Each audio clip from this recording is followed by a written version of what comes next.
हम लोगों का गीता का 7वां अध्याय चल रहा है। कल पढ़ा गया था सबसे कठिन में कठिन बात है मनुष्य शरीर में आए हुए भगवान को, गुरु को भगवान जानना।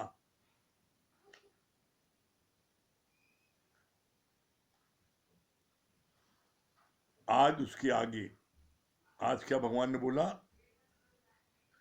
भगवान आता है योग माया से घिरा हुआ, तो सब उसको अपने जैसा साधारण व्यक्ति ही मानते हैं। बाहर से तो जैसा कृष्ण है वैसा ही अर्जुन है, वस्त्र भी दोनों के एक जैसे हैं, धारण किए, पर अर्जुन को जब अज्ञान ने घेरा तो कृष्ण ने ज्ञान के द्वारा उसका अज्ञान नष्ट किया। कृष्ण का जीवन, उसका ज्ञान देखने पर ही उसकी महानता का पता चलता है। यहाँ दो बात बोली। पहली बात बोली, भगवान आता है अपनी योग माया से घिरा हुआ। योग माया क्या है? जैसे आप साधारण आप हो, तो आपकी पत्नी भी है, आपका बेटा भी है, आपकी दुकान भी है, परिवार भी है, आप समाज में हो, आप बंगाली हो, आप जो है सिंधी हो, आप पंजाबी हो, आप खत्री हो, कोई न कोई कास्ट में, कोई न कोई इसमें, ये सब कुछ वही रहेगा। तो ऐसे में वो अपनी योग माया से घिरा हुआ आता है। अब इसमें आप सबको देख लो, जितने भी अपने गुरुजन हैं सब योग माया से घिरे आए, और लोगों ने उनको समझा। दादा भगवान आए, उनकी पत्नी, उनके 4 बेटे, 2 बेटी। दादा भगवान कपड़े की दुकान में बैठते थे, पूरा जैसे एक साधारण व्यक्ति जैसे दिखने में आता है, कार्य कर रहा है, वैसे ब्रह्मज्ञानी गुरु भी करता है, जो भगवान जो है अस्क से फर्श पर आया है, लेकिन वो किसी को पता नहीं लगता है। और पता क्यों नहीं लगता, और साधारण वेश में आता क्यों है, उसका भी कारण है। साधारण वेश में इसलिए आता है, अगर पता लग जाए कि भगवान है तो कोई उसको छोड़े ही नहीं। जिसके जिसके घर के लोग मर गए उसको जो है लड़ाई झगड़ा रोज करने आए, जिसको कोई तकलीफ सब उसी को अनशन कर रहे। तो इसलिए भगवान छुप गया है तुम्हारे अंदर। तो योग माया घिरा आता है, उसके भी बाल बच्चे होते हैं, उसकी भी दुकान होती है, फैक्ट्री होती है, कंपनी होती है, ऑफिस नौकरी करता है।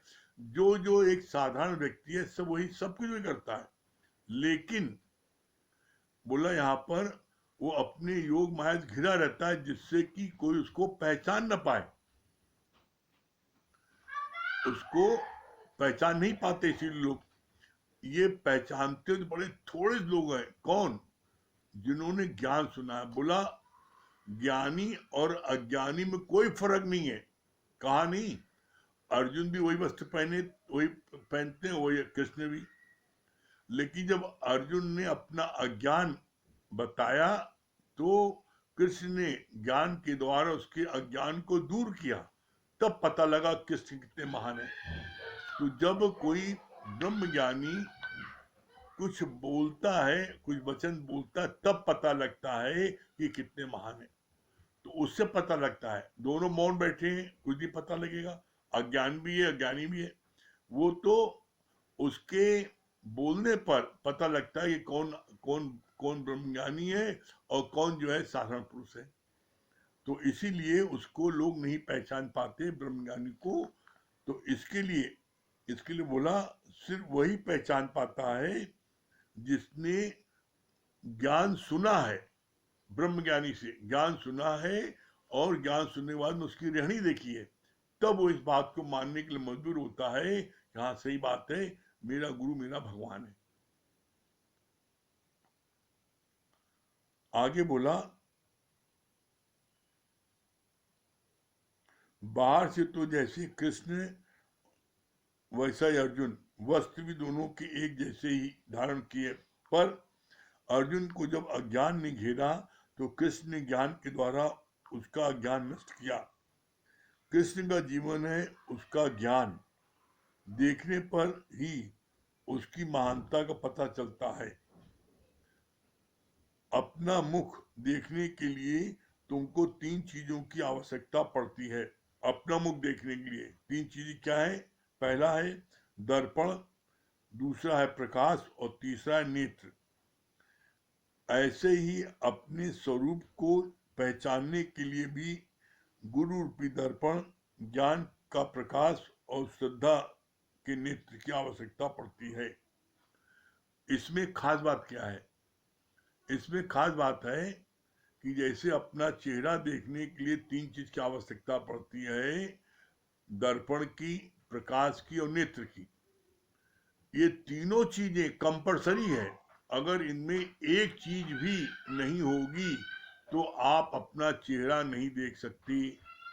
जैसे अगर आपके पास में दर्पण भी है और आंख भी है, लेकिन घोर अंधकार है, तो आपको नहीं दिखाई पड़ेगा, तो प्रकाश होना जरूरी है। अगर आपके पास प्रकाश भी है और आंख भी है लेकिन दर्पण नहीं ना, जैसे अभी आप बैठे हो तो आप अपना चेहरा नहीं देख सकते, लाइट भी है और आंख भी है, लेकिन अपना चेहरा नहीं देख सकते जब तक कि सामने दर्पण न हो। अब दर्पण भी है और प्रकाश भी है लेकिन आंख ना हो, लाइट, तो आप तब भी नहीं देखते। तो बोला ये तीनों चीजों का होना कंपलसरी है। इसी तरीके से आपके, बोला, गुरु के लिए, गुरु को आप, भगवान गुरु में आप कब देख पाओगे? जब आपके पास ये तीनों चीज होगी। क्या होगा? बोला इसके लिए कि गुरु का ज्ञान, इसमें 3 चीज बोली है। ऐसे ही अपने स्वरूप को पहचानने के लिए भी गुरु रूपी दर्पण, गुरु आईना, गुरु रूपी दर्पण, ज्ञान और गुरु के ज्ञान का प्रकाश और तीसरा है श्रद्धा। जब तक ये तीनों चीज नहीं होगी, अगर आपके पास में गुरु का ज्ञान भी है, प्रकाश भी है, लेकिन श्रद्धा नहीं है, तो ज्ञान अंदर नहीं आएगा। श्रद्धा है, ज्ञान है, लेकिन अंधकार है, तो कोई फायदा नहीं। बोला जैसे अपना चेहरा देखने के लिए तीनों चीजें जरूरी है, उसी तरीके से अपना स्वरूप पहचानने के लिए ये तीनों चीजें जरूरी है। गुरु का ज्ञान का प्रकाश है और श्रद्धा और नेत्र। ये बोला नहीं, यहाँ पर 3 चीज बोली, गुरु रूपी दर्पण, ज्ञान का प्रकाश और श्रद्धा। ये तीनों चीजें जब आपके पास होगी तभी आप अपने स्वरूप का दर्शन कर सकते हो। फिर आगे बोला, गुरु के लिए कभी तो तुम बोलते हो कि ये मेरा भगवान है, और कभी गुरु तुमको तुम्हारे उद्धार के लिए एक शब्द बोलेगा तो तुम बोल पड़ते हो। ऐसा नहीं बोलना चाहिए गुरु को। तुम ही ने कहा है गुरु को, तुम ही ने गुरु को इस बात के लिए रिक्वेस्ट किया। क्या रिक्वेस्ट किया? कि हमारे को कोई भी अज्ञान घेरे तो हमारे को अज्ञान को आप उसमें हमको आप जो है हमको सुधारिएगा, हमको दंड दीजिएगा, मेरा जीवन आपके जैसा बने, इसके लिए गुरु से आपने रिक्वेस्ट किया। लेकिन जब गुरु आपके उद्धार के लिए आपको कोई बात बोलता है तो उस समय आप नहीं चूकते इस बात को कहने के लिए कि गुरु जी को ऐसा नहीं बोलना चाहिए, ऐसा नहीं करना चाहिए। तो तुमने गुरु माना कहा? तो इसलिए कभी भी भूल करके इस बात को मन में नहीं लाना, गुरु कभी भी कोई बात बोलता है तो मेरे उद्धार के लिए बोलता है। फिर आगे बोला, तुम्हारे और गुरु के बीच मन रूपी पर्दा आ जाता है। ये मन रूपी पर्दा क्यों आता है बार बार? तुम्हारे और गुरु के बीच मन रूपी पर्दा क्यों आता है बार बार? क्यों? क्योंकि जो मन है वो आपके शरीर पर उसका एक छत्र राज है। जो मन कहता है आपका शरीर वो करने को मजबूर हो जाता है। गुरु की शरण में आने के बाद अब गुरु जो कहता है उसको आप करने लगते हो, तो मन का जो है, जो पूरा राज्य तुम्हारे शरीर पर कर रहा था, अब उसका राज छिनने लगता है। तो उसका राज अब छिनते छिनते, जब उसका राज आधे से ज्यादा राज छिन जाता है, तो वो ये देखता है कि मैं कुछ कर ही नहीं पाता, लाचार हूं गुरु के आगे। तो वो मन जो है कभी कभी पंडित बन करके, बड़ा पंडित बन करके आपके आके कान में फूकेगा कि तुम्हारे को जो है गुरु जी जो है प्यार कम करते हैं, तुमसे ज्यादा फलाने शिष्य को प्यार करते हैं, तुमको तो अब डांटते भी हैं, उसको डांटते हैं, उसको तो अपने साथ घुमाने ले आते हैं कार से, हमको तो उतार देते हैं। वो कोई न कोई बात मन पंडित बन करके आपको ऐसी ऐसी बातें समझाएगा, गुरु के बारे में बताएगा कि आपके मन में गुरु के प्रति अश्रद्धा पैदा हो और आप गुरु का संग छोड़ दो या गुरु कहना मानना बंद कर दो। बस इसी ताक में रहता वो जानता है कि गुरु के रहते मैं इसका कुछ नहीं बिगाड़ पाऊंगा, मैं इसके ऊपर जो राज्य करता था, अब मैं राज्य न करके मैं नौकर बन गया हूं, मेरी कोई बात ही नहीं सुनता है। तो फिर आपको गुरु से दूर करता है। इसीलिए कहा जाता है कि मन जो है गुरु का दुश्मन है और गुरु जो है मन का दुश्मन है। और इसीलिए आगे लाइन बोलते हैं, मन मारन की औषधि सतगुरु देत बताए। मन को मारने की औषधि जो है ये सतगुरु बताता है, और मन को जीतने का बहुत सरल उपाय है। सरल उपाय क्या है? वो गुरु जी ने दृष्टांत के रूप में बताया है। बोला मन क्या है?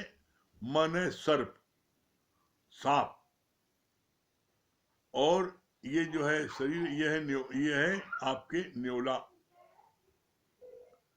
तो सांप और न्योलों में लड़ाई होती है, और जब लड़ाई होती है तो जैसे उसमें आधे घंटे लड़ाई चलती है, जैसे तो आधे घंटे में 20 मिनट 25 मिनट तक आपके सांप मतलब मन वो न्योले के ऊपर भारी होता है, उसको घायल करता है 20 बार।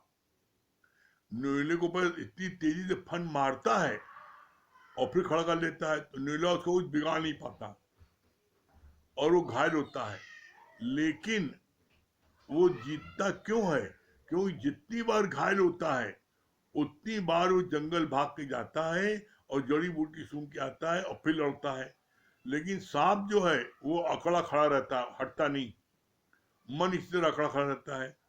तो बोला जितनी बार तुम्हारा मन तुम्हें घायल करे, तुम्हारा शरीर न्योला है, तुम्हें जब घायल होते हो, दुखी होते हो, तो जैसे न्योला जंगल भाग के जाता है, जड़ी बूटी सुन के आता है, वैसे ही आप सत्संग भाग के आओ, गुरु भाग के पास, गुरु पास जाओ भाग के, और जड़ी बूटी गुरु से लेके आओ, सत्संग में जाके जड़ी बूटी लेके आओ। तो क्या होगा? अंत में जो आदमी वार करता है, प्रहार करता है, वो एक समय ऐसा आता है 10 20 25 मिनट बाद वो थक जाता है। यही हाल सांप का होता है। जब सांप जो है 20 मिनट फन मारते मारते थक जाता है, तो उसका फन जब न्योले को मारता है तो वो धीमा हो जाता है, उसकी स्पीड धीमी हो जाती है, और न्योला इसी बात का इंतजार करता है। और जब 20 25 मिनट बाद उसकी स्पीड धीमी होती है, तो उस समय न्योला उसके मुख को अपने मुख में कैच कर लेता है, दबा लेता है। क्यों? क्योंकि फन तेजी से नहीं आता, धीमे आता है। तो उसी से वो उसके मुख को पकड़ लेता है, और पकड़ के फिर उसको जमीन में रगड़ रगड़ के मार डालता है। इसी तरीके से तुम अपने मन को रगड़ रगड़ के मार दोगे। कैसे? जब तुम रोज सत्संग सुनोगे तो तुमको कितना भी सांप घायल करे, बार बार घायल करे, आप घायल होगे, लेकिन घर मत बैठो। अगर न्योला घर बैठ जाए और जंगल भाग करके वो जड़ी बूटी सूंघ के ना आए, तो मर जाएगा, नहीं जीत पाएगा। लेकिन न्योला ही हमेशा जीतता है। क्यों? क्योंकि न्योला जितनी बार घायल होता है उतनी बार वो जड़ी बूटी सूंघ के आता है। उसी तरीके से आप भी जितनी बार घायल हो समाज की बातों से, घर के कर्म प्राणियों से, किसी से, जितनी बार आप घायल हो, आप सत्संग भाग के आ जाओ, गुरु पास भाग के आ जाओ, तो आपको गुरु क्या है फिर नई शक्ति देगा। और शक्ति मिलते मिलते क्या होगा, एक समय ऐसा आएगा कि आप भी उन सारी परिस्थितियों को पटक दोगे, उनको मार दोगे, आपका कोई कुछ नहीं बिगाड़ पाएगा। फिर आगे बोला,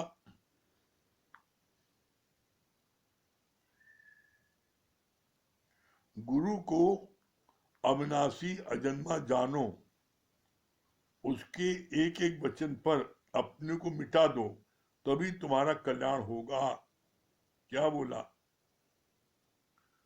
गुरु को अविनाशी, जिसका नाश नहीं होता है, अजन्मा, जिसका जन्म नहीं होता है, जानो।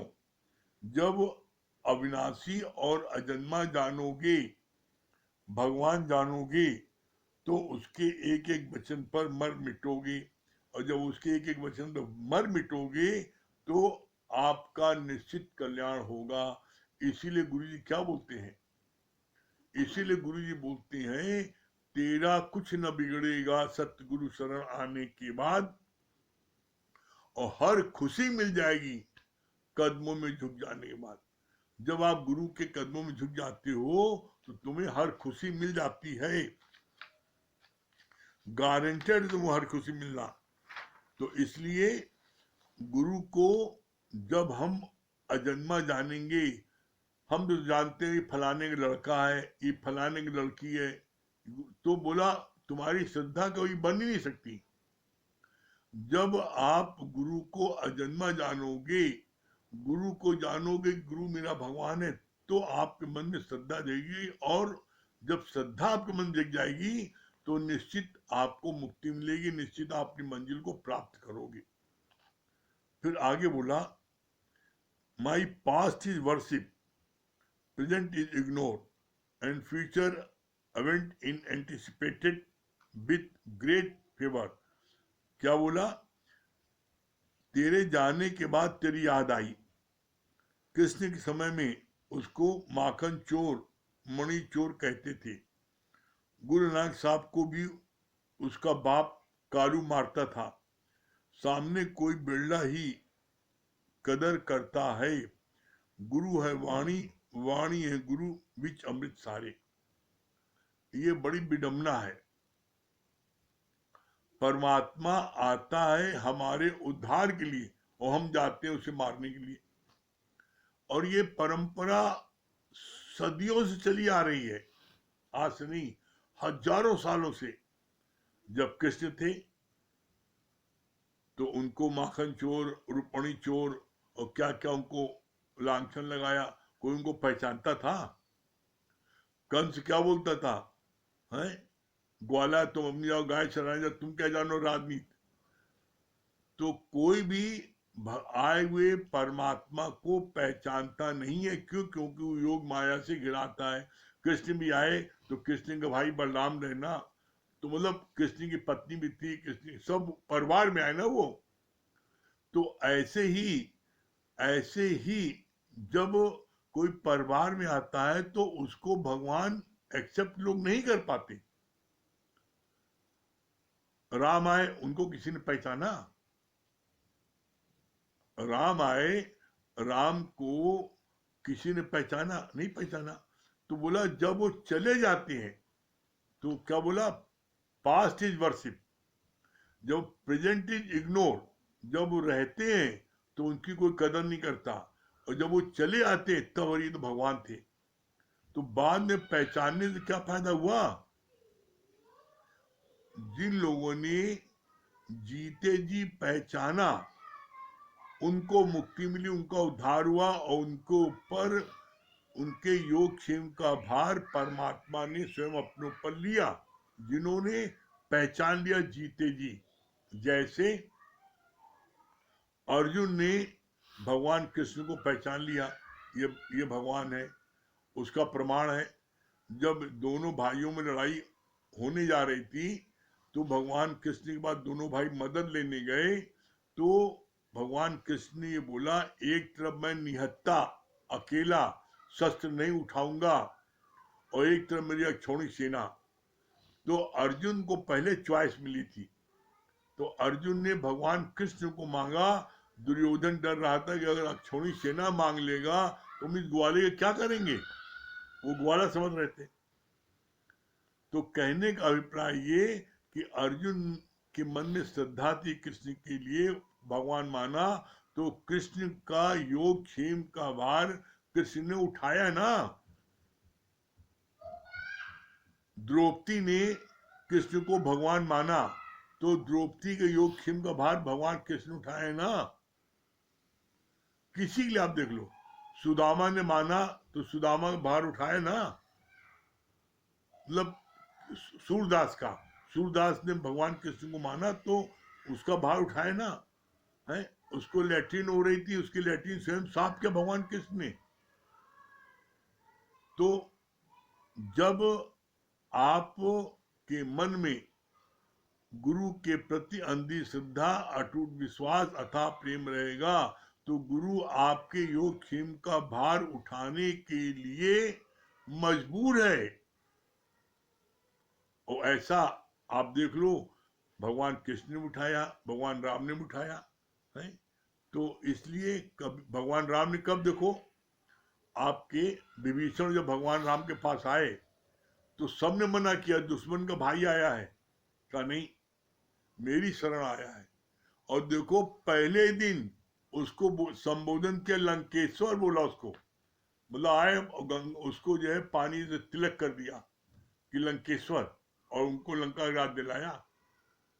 तो कहने मतलब है कि जो भगवान की शरण आ जाता है, भगवान में अंधी श्रद्धा, अटूट विश्वास तथा प्रेम रखता है गुरु में, तो उसको उसका फल मिलता जरूर है।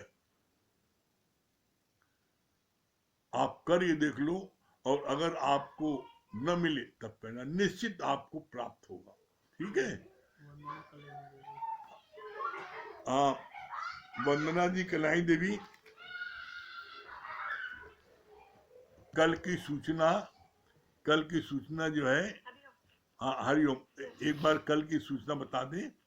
कल नए साल का पहला संडे है, तो हम लोग सब लोग कंपनी बाग में सुबह 11 बजे सत्संग होगा, और उसके बाद में सब लोग अपना लंच पैकेट लेके आएंगे, पानी लेके आएंगे, वहीं हम लोग सब लोग लंच करेंगे, और कल्चर प्रोग्राम होगा कल वहीं पर। तो सब लोग वहाँ पर निमंत्रित है, सब लोग आ सकते हैं।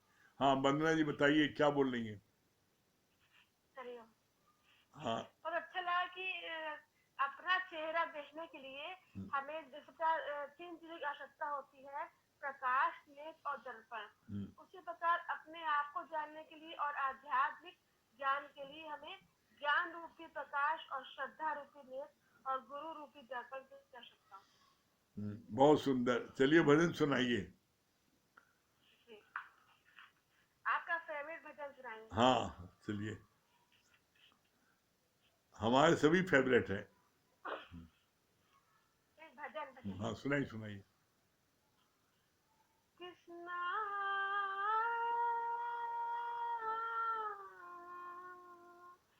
हरे कृष्णा हरे हरे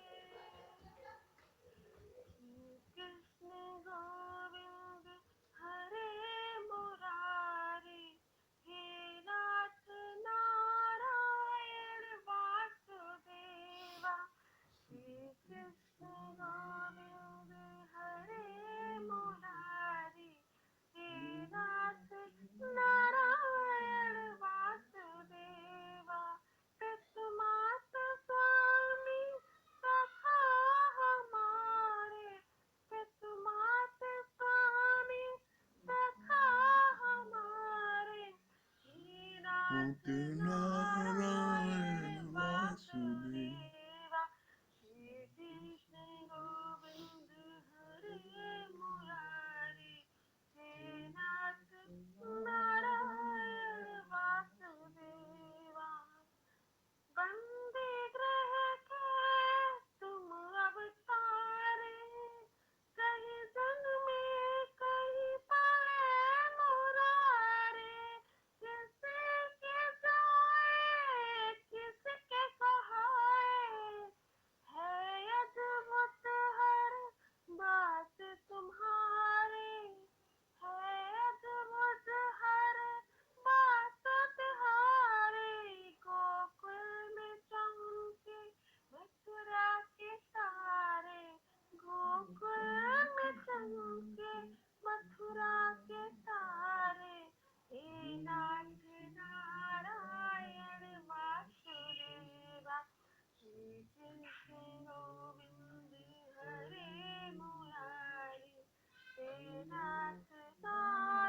नारायण वासुदेवा श्री कृष्ण गोविंद हरे मुरारी हे नाथ नारायण वासुदेवा गीता में उपदेश सुनाया तुमने सोया विश्व जगाया परीक्षा से रहित कर्म को हर मानव का धर्म बताया हर मानव का धर्म बताया रहेंगे हम सब हिंदू तुम्हारे रहेंगे हम सब तुम्हारे हे नाथ नारायण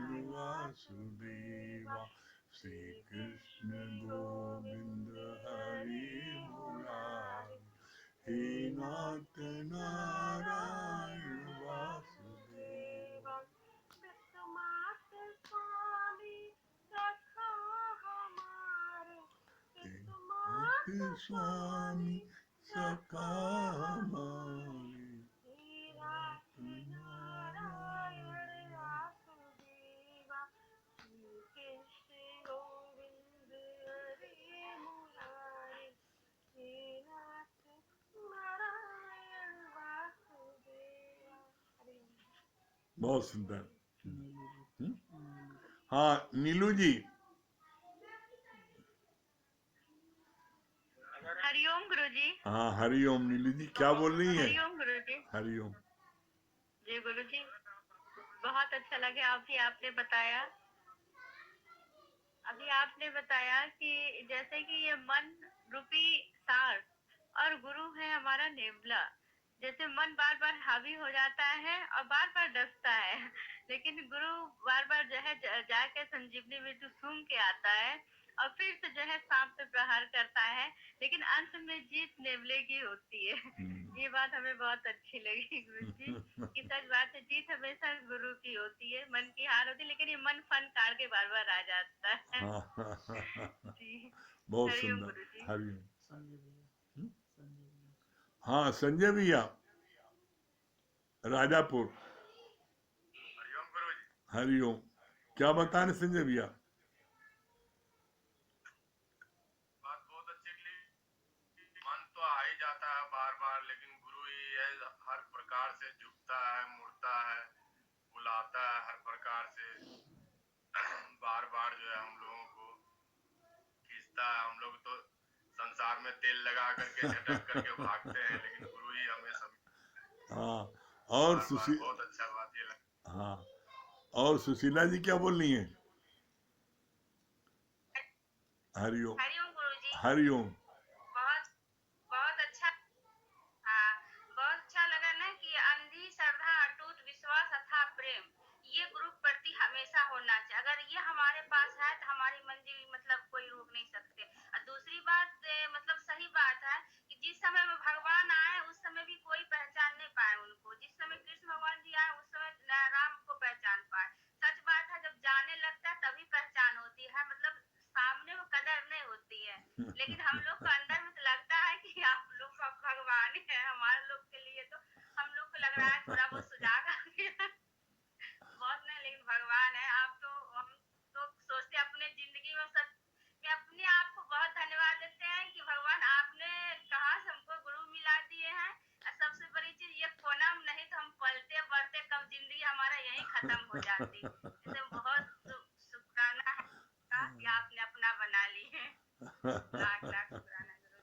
हाँ हाँ महेश भैया।